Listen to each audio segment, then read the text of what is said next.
Assalamualaikum warahmatullahi wabarakatuh. Halo semuanya, selamat datang di cerita penuh warna yang akan membawa Anda ke sebuah desa kecil di Wonosari, tempat kisah seorang teknisi Wi-Fi bernama Alvan dimulai. Sebelum kita mulai, saya ingin mengucapkan terima kasih yang sebesar-besarnya kepada kalian semua, para pendengar setia yang selalu meluangkan waktu untuk mendengarkan cerita-cerita menarik di sini. Kalian adalah alasan kami terus berkarya. Kali ini, kita akan menyelami bab baru dalam kehidupan Alvan. Sebuah perjalanan yang penuh dengan godaan, dilema, dan perjuangan mempertahankan cinta serta tanggung jawab terhadap keluarga. Siap-siap, ya, karena cerita ini akan membuat hati Anda campur aduk haru, hingga mungkin tertegun oleh kenyataan hidup. Jangan lupa untuk klik tombol subscribe dan aktifkan lonceng notifikasi supaya Anda tidak ketinggalan kelanjutan kisah ini. Bagikan cerita ini kepada teman-teman Anda, siapa tahu mereka juga akan tersentuh oleh cerita ini. Jadi, apakah Anda siap? Mari kita mulai kisah ini. Bismillahirrahmanirrahim. Di sebuah desa kecil bernama Wonosari, hidup seorang pria muda bernama Alvan. Dia adalah seorang teknisi Wi-Fi yang sangat berdedikasi pada pekerjaannya.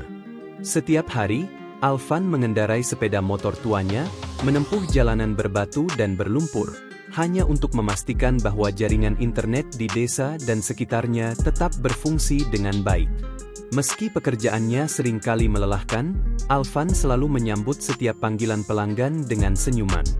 Alvan adalah seorang pria sederhana. Dia menikah muda dengan seorang wanita yang sangat dicintainya, Sari. Bersama-sama, mereka memiliki dua anak yang lucu dan cerdas. Meskipun hidup mereka tidak mewah, Alvan merasa bahagia karena keluarganya adalah sumber kekuatannya. Suatu hari, Alvan menerima panggilan dari seorang pelanggan baru di desa tetangga.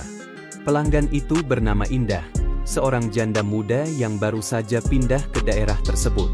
Ketika Alvan tiba di rumah Indah, dia langsung terpesona oleh keanggunan wanita itu. Indah memiliki senyuman yang manis, mata yang berbinar, dan cara bicara yang lembut. Namun, Alvan mencoba untuk tetap profesional dan fokus pada pekerjaannya. "Pak Alvan, Wi-Fi saya sering mati sendiri. Apa Anda bisa bantu memperbaikinya?" tanya Indah dengan suara lembut. "Tentu saja, Bu Indah. Saya akan cek jaringan dan perangkat Anda sekarang," jawab Alvan sambil menyiapkan alat-alatnya. Selama bekerja, Alvan merasa tatapan Indah sering mengarah padanya. Ada sesuatu dalam cara Indah menatapnya yang membuat Alvan merasa gugup, namun juga tertarik. Setelah selesai memperbaiki jaringan, Indah mengucapkan terima kasih dengan senyuman yang begitu menggoda. Sejak hari itu, Indah sering menghubungi Alvan dengan berbagai keluhan tentang Wi-Fi-nya. Kadang-kadang, masalahnya sepele, seperti kabel yang longgar atau sinyal yang lemah. Namun, setiap kali Alvan datang, Indah selalu menyambutnya dengan ramah. Mereka mulai berbincang lebih lama, membicarakan berbagai hal mulai dari kehidupan di desa hingga pengalaman pribadi. Waktu berlalu, dan Alvan mulai merasa ada perasaan lain yang tumbuh di hatinya. Indah adalah wanita yang menarik, dan perhatian serta keramahan yang ditunjukkannya membuat Alvan merasa istimewa. Suatu hari, saat Alvan sedang memperbaiki router di rumah Indah, wanita itu tiba-tiba berkata, "Pak Alvan, Anda orang yang sangat baik. Saya merasa nyaman setiap kali Anda di sini." Alvan hanya tersenyum malu. Namun, di dalam hatinya, dia tahu bahwa dia mulai terpikat oleh pesona Indah. Mereka mulai bertemu lebih sering, tidak hanya untuk urusan pekerjaan, tetapi juga untuk sekadar mengobrol. Hubungan mereka berkembang menjadi sesuatu yang lebih dari sekadar teknisi dan pelanggan. Namun, kebahagiaan ini tidak berlangsung lama. Setelah sebulan menjalani hubungan rahasia dengan Indah, Alvan mulai merasa dihantui oleh rasa bersalah. Dia teringat pada istri dan anak-anaknya yang menunggu di rumah. Sari, istrinya, adalah wanita yang selalu mendukungnya dalam segala hal, meskipun hidup mereka penuh dengan keterbatasan. Alvan tahu bahwa apa yang dia lakukan adalah sebuah pengkhianatan terhadap keluarganya. Suatu malam, Setelah pulang dari rumah Indah, Alvan duduk termenung di ruang tamu. Sari yang melihat suaminya tampak gelisah, bertanya dengan lembut, "Mas, ada apa? Kamu kelihatan tidak seperti biasanya." Alvan hanya menggeleng dan berkata, "Tidak apa-apa, Dek. Aku hanya lelah." Namun, dalam hatinya, dia tahu bahwa dia harus membuat keputusan sulit. Keesokan harinya, Alvan menemui Indah untuk terakhir kalinya. Dia berkata dengan suara berat, "Bu Indah, saya tidak bisa melanjutkan hubungan ini. Saya mencintai keluarga saya, dan saya tidak ingin menghancurkan mereka." Indah terdiam sejenak, lalu tersenyum pahit. "Saya mengerti, Pak Alvan. Saya juga tidak ingin menjadi alasan kehancuran keluarga Anda. Terima kasih untuk semua waktu yang telah kita habiskan bersama. Semoga Anda bahagia." Setelah itu, Alvan memutuskan untuk fokus pada keluarganya. Dia bekerja lebih keras untuk memastikan kehidupan istri dan anak-anaknya menjadi lebih baik. Meskipun kenangan tentang Indah masih tersimpan di hatinya, Alvan tahu bahwa dia telah membuat keputusan yang benar. Dari pengalaman ini, Alvan belajar bahwa godaan bisa datang kapan saja, tetapi tanggung jawab terhadap keluarga adalah hal yang paling penting. Dia bertekad untuk menjadi suami dan ayah yang lebih baik, menjaga cinta dan kepercayaan yang telah diberikan oleh keluarganya. Kehidupan di Wonosari terus berjalan, dan Alvan melanjutkan pekerjaannya sebagai teknisi Wi-Fi, melayani masyarakat dengan sepenuh hati, dan menjaga keluarganya dengan penuh cinta. Setelah memutuskan hubungannya dengan Indah, Alvan mencoba kembali ke rutinitasnya. Setiap pagi, dia bangun lebih awal untuk mempersiapkan alat-alatnya, mencium kening anak-anaknya yang masih terlelap, dan menyapa Sari sebelum berangkat. Namun, ada beban yang terus menggelayut di pikirannya. Bayangan tatapan Indah yang penuh harap masih sering terlintas dalam benaknya. Pada suatu siang, saat Alvan sedang memperbaiki jaringan di salah satu rumah pelanggan, teleponnya berdering. Itu pesan dari Indah. "Pak Alvan, saya hanya ingin memastikan Anda baik-baik saja. Saya tahu ini salah, tapi saya masih memikirkan Anda." Hati Alvan berguncang membaca pesan itu.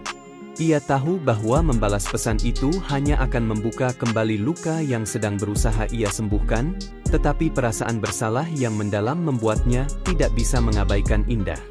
Setelah beberapa saat ragu, dia membalas dengan singkat, "Bu Indah, saya baik-baik saja. Tolong jaga diri Anda." Namun, pesan singkat itu tidak membuat situasi menjadi lebih mudah. Indah terus mengirim pesan, meskipun Alvan mencoba untuk tidak terlibat terlalu jauh. Dia tahu bahwa kedekatan mereka sebelumnya telah menciptakan ikatan yang sulit untuk diputus. Suatu hari, saat Alvan pulang lebih awal, Sari menyambutnya dengan senyuman hangat. "Mas, kamu sudah selesai bekerja? Kok pulang cepat?" tanyanya. Alvan mengangguk sambil mencoba tersenyum. "Ya, Dek. Hari ini pekerjaannya tidak terlalu banyak." Namun, di dalam hatinya, Alvan merasa bersalah karena kebohongan kecil itu. Dia tidak bisa memberitahu Sari bahwa pikirannya sedang kacau oleh pesan-pesan dari Indah. Malam itu, dia memutuskan untuk berbicara dengan seorang sahabat lamanya, Dedi, yang juga tinggal di Wonosari. Dedi adalah teman masa kecil Alvan, seseorang yang selalu menjadi tempatnya berbagi ketika menghadapi masalah. Mereka bertemu di sebuah warung kopi kecil di pinggir desa. Setelah memesan secangkir kopi, Alvan mulai menceritakan semuanya. "Aku nggak tahu harus bagaimana, Didi. Aku tahu aku salah, tapi aku juga nggak bisa bohong kalau aku masih kepikiran Indah," kata Alvan dengan nada putus asa. Dedi mengangguk pelan, mencoba memahami situasi temannya. "Fen, aku ngerti perasaanmu. Godaan itu pasti ada, tapi kamu harus ingat, keluargamu itu prioritas. Apa yang kamu punya sekarang nggak bisa diganti dengan apapun. Kalau sampai Sari tahu, apa kamu siap kehilangan dia?" Pertanyaan itu menohok Alvan. Dia tidak bisa membayangkan hidup tanpa Sari dan anak-anaknya. Percakapan dengan Dedi memberinya perspektif baru. Alvan tahu bahwa dia harus mengambil langkah tegas untuk menyelesaikan masalah ini. Keesokan harinya, Alvan mengunjungi Indah untuk terakhir kalinya. Dia ingin berbicara langsung agar semuanya jelas. Bu Indah, saya datang hari ini untuk meminta maaf dan mengucapkan selamat tinggal. Saya tidak bisa melanjutkan ini. Keluarga saya adalah segalanya bagi saya, dan saya tidak mau menghancurkan apa yang telah saya bangun bersama mereka, kata Alvan dengan suara tegas meskipun hatinya berat. Indah tersenyum pahit. Saya mengerti, Pak Alvan. Saya juga tidak ingin menjadi penghalang dalam hidup Anda. Terima kasih sudah jujur. Saya harap Anda bahagia dengan keluarga Anda. Setelah pertemuan itu, Alvan merasa lega meskipun ada kesedihan yang masih membekas. Dia berjanji pada dirinya sendiri untuk lebih fokus pada keluarga dan pekerjaannya. Namun, dia juga tahu bahwa perjalanan untuk benar-benar melupakan Indah tidak akan mudah.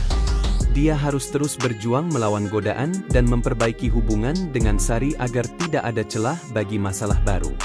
Di rumah, Alvan mulai meluangkan lebih banyak waktu untuk keluarganya. Dia membantu Sari memasak, bermain dengan anak-anak, dan memastikan bahwa mereka merasa dicintai. Meskipun Sari tidak pernah menyadari apa yang telah terjadi, perhatian yang lebih besar dari Alvan membuatnya merasa lebih bahagia. Dalam kesunyian malam, Alvan sering merenung. Dia sadar bahwa kesalahan adalah bagian dari kehidupan, tetapi bagaimana seseorang memperbaiki kesalahan itu adalah yang paling penting.